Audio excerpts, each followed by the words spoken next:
Hello students, welcome back to HK Physics classes, and today we are going to discuss another application of Gauss's law, which is felt due to a uniformly charged non-conducting sphere. कि इस पे पूरे पे charge रहेगा और एक conducting body की तरह नहीं रहेगा कि वो सारा चार्ज सरफेस पे चला जाए। तो इसमें भी हम तीन पार्ट डिस्कस करने वाले हैं। आउटसाइड द शेल ये सेम ही रहेगा। तो let us consider a sphere of radius r and total charge on that sphere which is non-conducting, let's say q इस पे टोटल चार्ज हो गया, टोटल चार्ज जो कि इसके पूरी बॉडी पर है। ऐसा इसमें कंडक्टिंग स्फीयर की तरह नहीं होने वाला कि वो सरफेस पे चला जाए, right. And we wish to calculate a field at some point P which is outside the sphere. तो ये क्लोज नहीं है तो हम क्या करेंगे, गॉसियन सरफेस ड्रॉ कर देंगे of radius, some radius small r. Here small r is greater than capital R. So we are doing for this. तो वही दो स्टेप आपको चूज करने हैं। कौन कौन से? सबसे पहले phi is equal to step 1 होता है ये आपका E डॉट डी ए, ये पहले भी कई लेक्चर्स में मैं आपको बता चुका हूँ। दूसरा स्टेप होता है Q बाय एप्सिलॉन नॉट। ये दो स्टेप हमें फॉलो अप करने हैं। तो पहला स्टेप हो जाएगा हमारा कौन सा, phi is equal to integrate close integration over E dot D. तो एक आपके पास क्या है, एरिया आपको कंसिडर करना पड़ेगा और डी ए वेक्टर आपका क्या होता था, एन कैप डी। तो एरिया कंसिडर करने के बाद उसका हमें क्या लेना पड़ेगा, नॉर्मल। तो सबसे पहले वो ही कर लेते हैं। ये सिमिलर प्रोसेस है जैसे हम लास्ट आर्टिकल्स में कर चुके हैं। ये एरिया हमने कंसिडर कर लिया डी ए, उसका नॉर्मल हो गया ये एन कैप। उसके बाद हमें क्या डायरेक्शन लेना है किसका, इलेक्ट्रिक फील्ड का। अब ये पॉजिटिव चार्ज है पूरे स्फीयर पर, नॉन कंडक्टिंग स्फीयर पर, और इलेक्ट्रिक फील्ड उसके लिए क्या रहता है, रेडियली आउटवर्ड। तो इलेक्ट्रिक फील्ड भी इसी डायरेक्शन में हो गया है।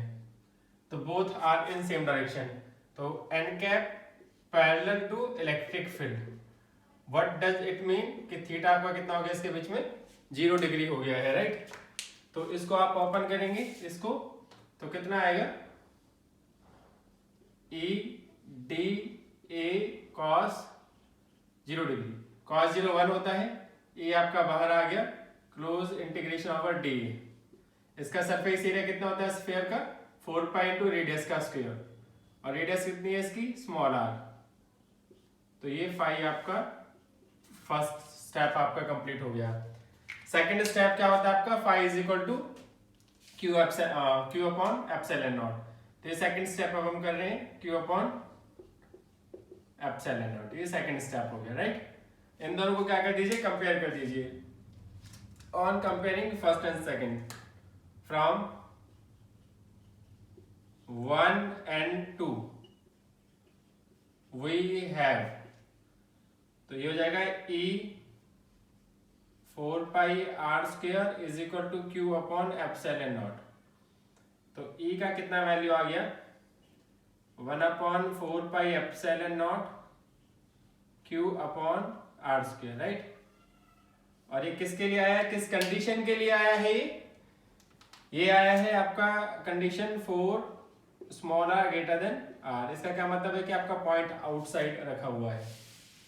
और ये सिमिलर है जैसे हमने लास्ट वाले वीडियो में किया था, ठीक है, लास्ट लेक्चर में जो हम लोगों ने डिस्कस किया था। अब इसके बाद सेकंड जो पॉइंट आता है वो आता है ऑन द सरफेस। सेकंड जो आएगा किस पर आएगा,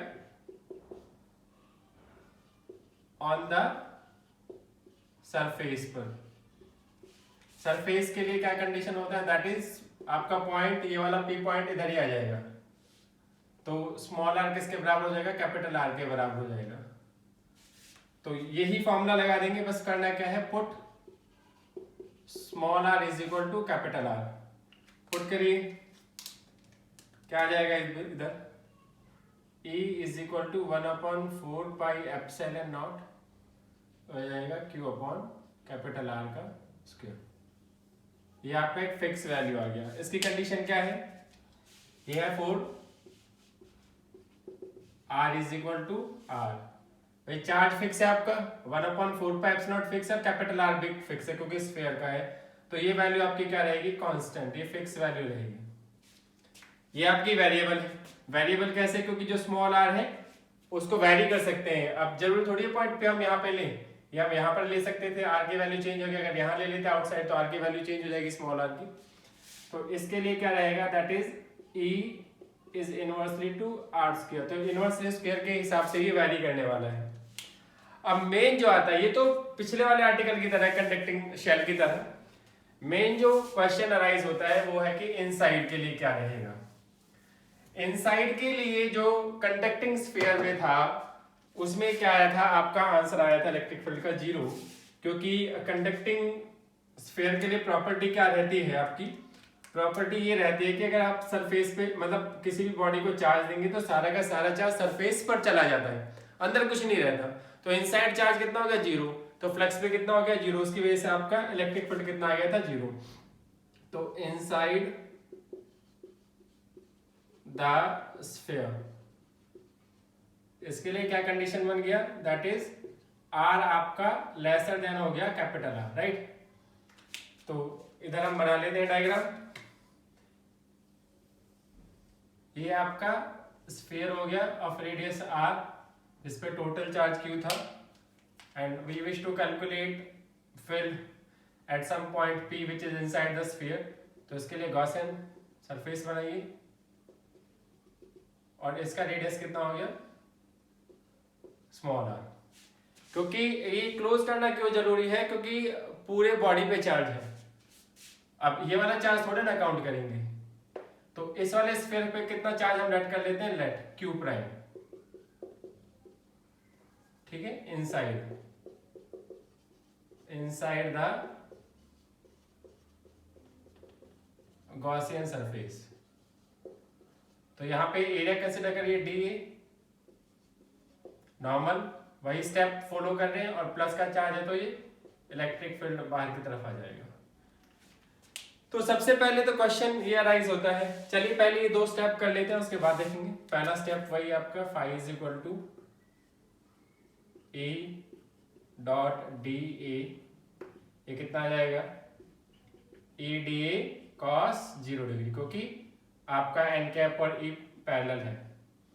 तो इसको सॉल्व करेंगे तो कितना आ जाएगा 4 पाई आर स्क्वायर, ये फर्स्ट हो गया। Second step phi is equal to Q dash, या क्यू प्राइम या क्यू इनसाइड लिख सकते हैं अपॉन एप्सिलॉन नॉट आ जाएगा, ठीक है। तो वैसे तो ये अगर मीडियम है तो हम इसे खाली एप्सिलॉन लिख देते हैं, ठीक है, क्या लिख देते हैं, एप्सिलॉन। तो अभी कितना आ जाएगा, देखिए यूनिटरी मेथड यूज करते हैं, 4/3 पाई आर क्यू, पूरे वॉल्यूम पे कितना चार्ज था क्यू, 1 यूनिट वॉल्यूम पे कितना चार्ज रहेगा क्यू अपॉन में 4/3 पाई आर क्यू, और इसका वॉल्यूम कितना आएगा स्मॉल आर का 4/3 पाई आर क्यूब। इसके वॉल्यूम पे हमने चार्ज कितना माना था क्यू प्राइम, कितना आ जाएगा, 3 ऊपर चला जाएगा 3Q 4 पाई आर क्यूब, इधर कितना आ जाएगा आपका 4/3 पाई आर क्यूब। 4 पाई से 4 पाई कैंसिल हो गया, 3 से 3 कैंसिल हो गया, तो क्यू प्राइम की वैल्यू कितनी आ गई आपकी Q R cube upon capital R cube, भी आ गया, ये आ गया आपका। इसको रफ के देता हूं मैं, ऊपर यूज कर लेते हैं। अभी पहला इक्वेशन था, ये दूसरा इक्वेशन था, इनको कंपेयर करेंगे तो कितना आएगा E 4 pi R square is equal to Q prime upon epsilon. तो ई का कितना वैल्यू आने वाला है 1/4 pi epsilon and Q prime upon R square. Q prime का वैल्यू रखिए आप, इसमें कितना आएगा E 1/4 pi epsilon, Q prime का वैल्यू है आपका Q R cube upon capital R cube, और ये वाला आर स्क्वायर यहाँ पे रहेगा, मैंने ये वाला वैल्यू रखा है, राइट। तो आर स्क्वायर से एक आर कैंसिल हो गया, तो ई इन साइड कितना आ गया 1/4 pi epsilon Q upon R cube into R, ये आपका आंसर आ गया। अभी ये आपका कांस्टेंट है, ये वाला टर्म पूरा का पूरा कांस्टेंट है, लेकिन ये वेरिएबल है। तो A directly to R for which condition R is less than R, right. तो अब हम ग्राफ पे देख लेते हैं इसका वेरिएशन। वेरिएशन क्या रहेगा? Variation of R with variation of electric field intensity with R non conducting के लिए क्या रहेगा? पहले तो वही एक स्फीयर कंसिडर कर लेते हैं, ये सिर्फ एक पैरामीटर्स के लिए कि ये आर लेस देन आर, ये वाला पॉइंट आपको आर इक्वल टू आर, और इसके अलावा आपको आर ग्रेटर देन आर। तो पहले ऑन द सरफेस से फिक्स था, मान लीजिए वो फिक्स वैल्यू आपकी यहाँ पर इलेक्ट्रिक फील्ड की, तो ये हमने ये ले लिया ई मैक्स, जो आपका कितना आया था यहाँ पे वो मिटा दिया है मैंने, ये आया था 1/4πε0 Q अपॉन आर स्क्वायर। और इन साइड पे क्या डायरेक्टली की क्या ग्राफ होता है? सीधा ए डायरेक्टली टू आर, आउटसाइड पे क्या है? इनवर्सली टू स्क्वायर, ये हो गया ए इनवर्सली टू आर स्क्वायर, ठीक है। तो ये सिमिलर था, बस आपको इनसाइड वाला समझना था। इनसाइड वाले पे थोड़ा फोकस करना पड़ेगा, चार्ज अलग है, मीडियम चेंज हो जाएगा, एयर नहीं रहेगा अंदर। तो that is all about. Thank you for watching, keep supporting.